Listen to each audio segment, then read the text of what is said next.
Fala pessoas, tudo bem? Vamos falar sobre esse eclipse que vai acontecer agora, dia 30 de abril, sábado.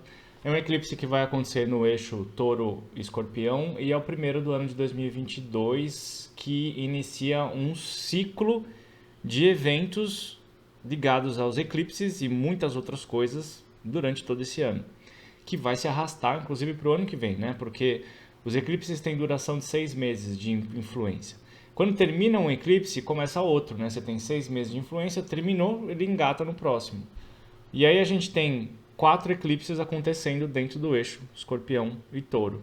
No final do ano a gente tem mais dois, né? Agora a gente tem, dia 30 de abril a gente tem um eclipse solar, no dia 16 de maio a gente tem um eclipse lunar. Lá no final do ano, nos dias 8 de novembro e 25 de abril, 25 de outubro, a gente tem mais dois eclipses. E o que quer dizer, né? Que esses dois de novembro e outubro, eles só vão terminar o efeito deles lá em maio do ano que vem. Né? Tem mais uma roda inteirinha ali. Então tudo que está começando agora tem praticamente um ano de duração, né? Ele vai ficar um ano assim afetando o nosso dia a dia aqui, tá? Ah, o que a gente precisa pensar? Agora eu vou explicar para vocês o que é o eclipse, como que ele vai influenciar mundialmente, né? Quais são os tipos de repercussão que ele pode ter no nível mundial. E vou mostrar como que vocês fazem para identificar se esse eclipse vai mexer com vocês ou não. Por quê? Não é porque está acontecendo um eclipse que acontece com todo mundo alguma coisa. Precisa ter algumas condições certas para poder fazer com que isso tenha algum efeito.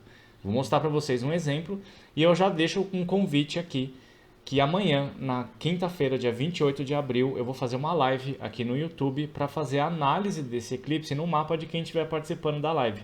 Quem já viu meus vídeos antigos está vendo que todo domingo eu estou fazendo uma live onde eu faço a análise gratuitamente de todo mundo que está no chat do tema específico da nossa live ali. Então amanhã eu vou antecipar a live do final de semana para agora, para quinta-feira, porque no domingo, no final de semana eu vou dar aula presencial e não vou poder fazer a live de domingo, mas eu passo para essa quinta-feira.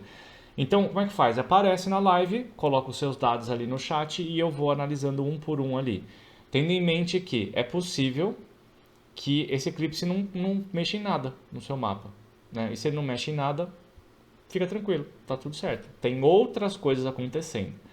Toda vez que eu falo sobre ver eventos que vão mexer com o seu ano, você tem que olhar tudo o que está acontecendo. Então a gente tem vários tipos de previsões diferentes, a gente tem que analisar pedacinho por pedacinho para saber como que isso vai mexer com o seu ano. Certo? Então amanhã, quinta-feira, 28 de abril, das 21 horas às 23 horas, eu vou estar ali ao vivo para tirar essas dúvidas de vocês e tem prêmio, hein? Tem bônus, tem premiação, tem descontos especiais para quem participar dessa live. Então vem assistir que vai ser bem legal. Bom, vamos aqui para a tela para poder mostrar como esse eclipse vai acontecer. Primeiro, o eclipse acontece dia 30 de abril, às 17, ele alcança o seu ápice, né, às 17 horas e 41 minutos no horário de Brasília, e esse aqui é o mapa dele, né? Ele tem essa configuração aqui. Quando a gente fala num nível mundial, a gente descarta as casas, tá? Vamos tirar as casas daqui. A gente deixa ele desse jeito aqui. Cara, tem um monte de coisas que chamam a atenção nesse eclipse aqui, né? Primeiro, vamos falar das coisas bacanas, né? Primeiro, ele tem um montão de aspecto positivo. Olha só a quantidade de coisa que tem aqui, né? A gente tem sextil para tudo que é lado, a gente tem trígono entre Mercúrio e Plutão. Isso é uma coisa bem legal, né? Ele vai trazer muitas características de desenvolvimento, de capacidade de impulsionamento, de desenvolvimento, de amplitude, de avanços, né? São coisas que são muito favoráveis tanto na questão de comunicação, de compreensão do momento, né, de a capacidade de entender o que está acontecendo e ainda assim pegar essas energias e impulsionar esse movimento para uma cura, uma regeneração, um desenvolvimento dessas situações aqui. Ainda tem muita coisa em peixes que também está juntando ali com as coisas de touro, que são signos que conversam bem, eles se entendem ali, teoricamente, eles têm uma certa conexão. E isso vai favorecer é como se a gente tivesse a capacidade de começar a concretizar os nossos sonhos. Traz tudo o que está acontecendo lá em Peixes, tem 1 milhão de coisas lá hoje, né? Traz tudo que está em Peixes para próximo do que tem de Touro e a gente constrói isso de uma maneira mais coerente. Quando a gente tem um eclipse, a gente ativa um tipo de energia que tem uma duração ali de 6 meses e que alcança o seu ápice 3 meses depois da ativação. Então, se a gente tem um eclipse acontecendo dia 30 de abril, abril, né? Maio, junho, julho. No dia 30 de julho, a gente está no máximo daquela energia. O que quer dizer que se alguma coisa acontecer no seu mapa, a gente tem um desenvolvimento desse evento lá para que até potencialmente no final de julho alguma coisa acontece para trazer essas movimentações ali, tá? Isso a gente vê no nível individual. No nível mundial, a gente tem que pensar que também coisas que estão acontecendo agora vão se desenvolver para chegar naquele ponto lá e ter alguma repercussão. Nisso eu tenho algumas preocupações, porque esse eclipse ele acontece em conjunção com Urano em Touro.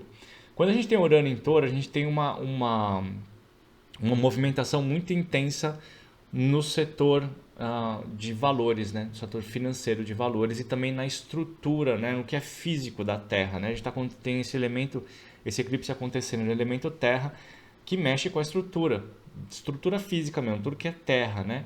E mexe com o sistema financeiro. O que tem acontecido ultimamente que eu estou de olho aqui já faz um tempinho, né? Toda essa situação da Rússia ali acontecendo, inclusive tem um negócio importante sobre isso. Toda essa situação da Rússia acontecendo, tem uma movimentação de questões financeiras bastante intensas acontecendo, que a OTAN bloqueou todas as reservas lá financeiras da Rússia e os caras alternaram do financeiro normal para Bitcoin, né? E isso mexeu muito com as bolsas do mundo, inclusive mexeu com o valor do Bitcoin, que tem oscilado bastante ultimamente. E uma das minhas preocupações é que isso acabe mexendo profundamente com a estrutura financeira e a gente acabe entrando em mais um solavanco econômico no mundo devido a essa instabilidade no setor lá da Rússia. Então a gente tem que prestar atenção com as nossas economias. Não é uma hora da gente fazer dívidas a longo prazo, tá? Você tem que ter calma, paciência, apesar de quando você tem Urano no meio do caminho, você tem uma certa agitação de que você quer movimentar e acha que é a hora de fazer alguma coisa. O Urano traz esse nervosismo, né? Então a gente tem que ter um pouquinho de cautela e usar essa positividade que tem entre Mercúrio e Plutão ali para ser mais analítico e estratégico. A gente tem que ter calma, né? Essa situação aqui é uma situação que vai mexer com a estrutura financeira do mundo por um ano. Ele vai mexer com isso.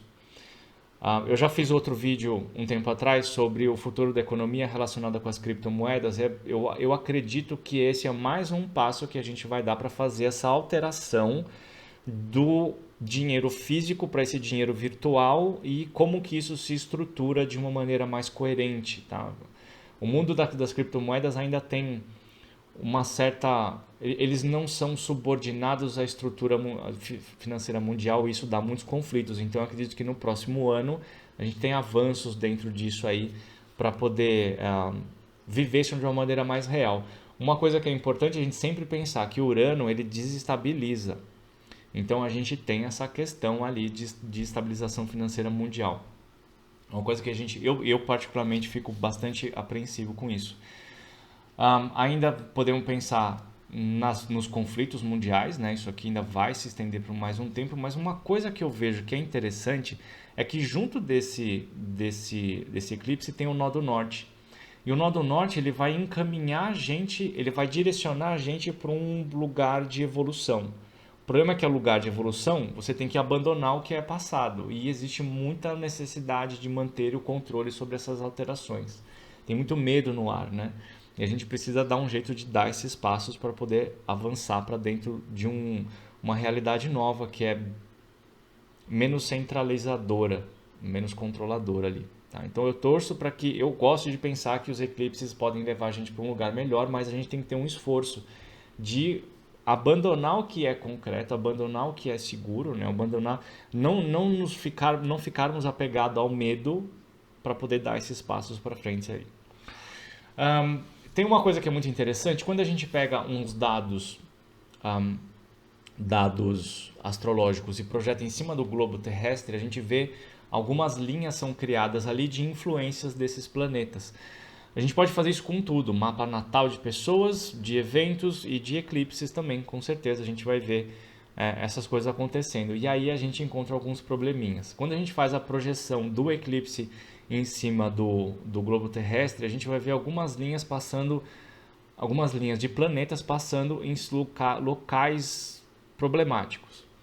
Então a gente tem linha de Plutão a linha de Plutão e a linha exatamente do eclipse ali, né, do Sol e da Lua, passando em locais do globo que são instáveis, que tem aquelas placas tectônicas e sujeitos a terremotos e tsunamis, e a gente sabe que tem um montão de coisa em Peixes lá acontecendo já faz um tempinho, então a gente está num momento de propensão a ter esse tipo de evento.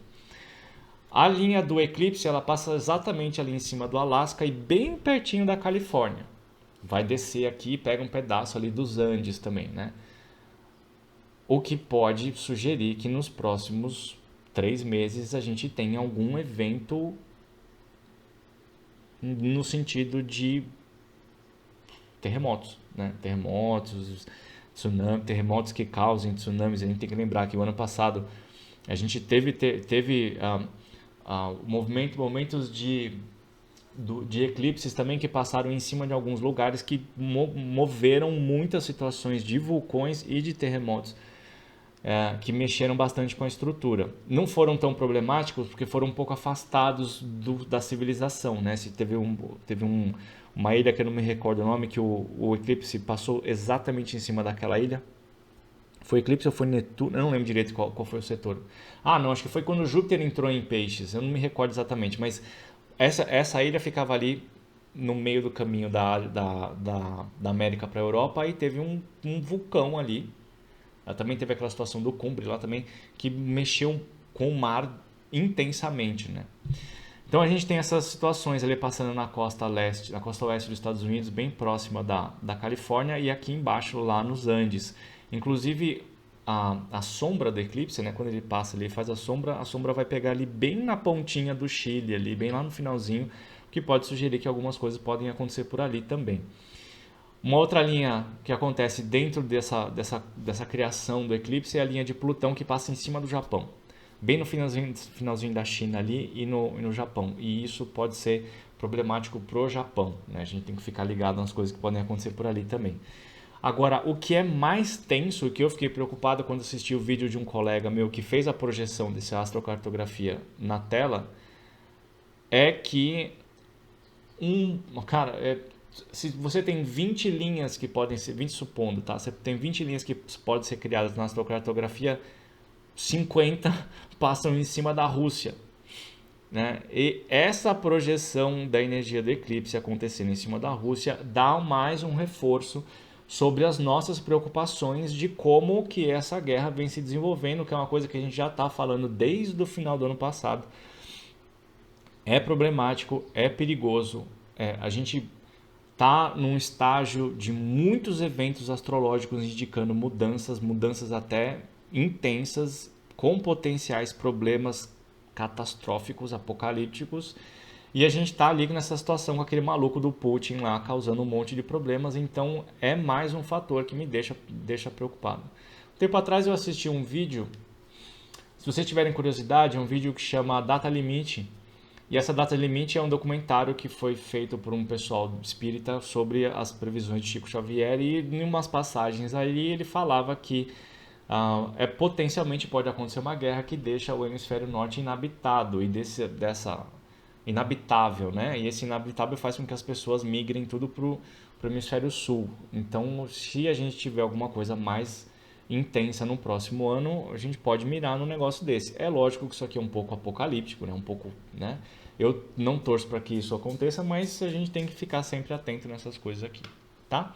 Vou fazer uma mudança aqui para vocês entenderem como que a gente faz para analisar isso no mapa individual.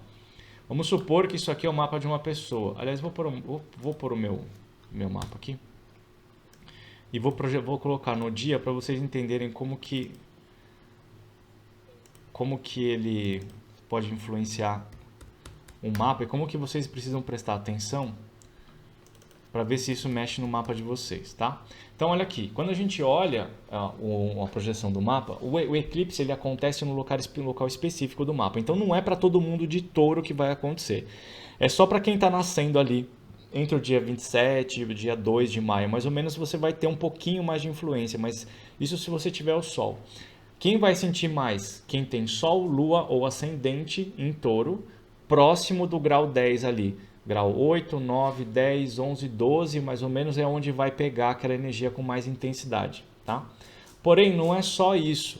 Se vocês olharem aqui no meu mapa, esse eclipse ele acontece muito perto do planeta Mercúrio. Ó. Bem pertinho. Ele passou um pouquinho do planeta Mercúrio, mas ele está praticamente em conjunção aqui. Tá? O que quer dizer que potencialmente esse eclipse mexe com este planeta do meu mapa. Tá? Ele tem essa possibilidade aqui. Mas ele é um pouquinho fraco, ele não tem muita intensidade. Se você pegar qualquer outra pessoa, vamos colocar aqui um exemplo do eclipse mesmo, para vocês verem como que pode... Aqui, ó. Se isso aqui for o mapa de uma pessoa, esse eclipse ele acontece exatamente em cima da linha da casa 7, ó. Então, a pessoa pode não ser de touro, pode não ter lua em touro, pode não ter ascendente em touro, mas se esse eclipse acontece exatamente em cima da linha de uma casa, ele tem eventos para pelo menos 6 meses para frente. Então, para você entender se isso pega no seu mapa, você tem que pegar o seu mapa e ir lá ver exatamente o que tem em cima da linha de 10 graus de touro do seu mapa. Pode ser qualquer planeta, pode ser nodos, pode ser... casas, né? Tem um monte de coisa que a gente tem que levar em consideração. E aí você olha aquilo, vê qual que é a situação qual que é o setor que está sendo movimentado, quais são as características daquilo e como que você pode ver isso se expandindo, recebendo situações, criando situações ali. Isso tem que ser uma avaliação individual, tá? Não necessariamente acontecendo em touro vai mexer com as suas finanças, pode mexer com outro ponto. No caso desse aqui do mapa, vai mexer com relacionamentos. Tá? Então a gente tem que ver onde que isso vai acontecer. Certo? Então esse é o eclipse do dia 30 de abril. Lembra que amanhã de noite nós vamos fazer a live, então vem para cá, vem aproveitar descontos e vem fazer a análise desse eclipse no seu mapa de grátis. Totalmente de grátis, tá? Amanhã, 21 horas aqui no YouTube.